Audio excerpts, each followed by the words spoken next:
156 emergency sirens suddenly blared across an entire city for more than 90 minutes. And to this day, nobody knows who triggered them. It sounds impossible, but it's a true story. In April 2017, all 156 outdoor emergency warning sirens across Dallas, Texas, suddenly activated just before midnight. City officials quickly confirmed there was no tornado, no severe weather, and no real emergency. Someone had deliberately triggered the city's warning system.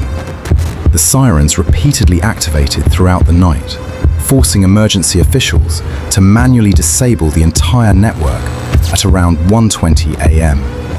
Meanwhile, more than 4,400 frightened residents flooded 911 with calls, nearly doubling the city's normal overnight emergency call volume. Despite a major investigation involving city officials and federal agencies, the person responsible was never publicly identified.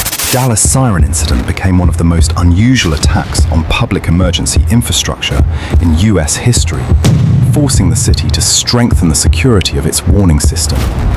Subscribe for more dark tech history.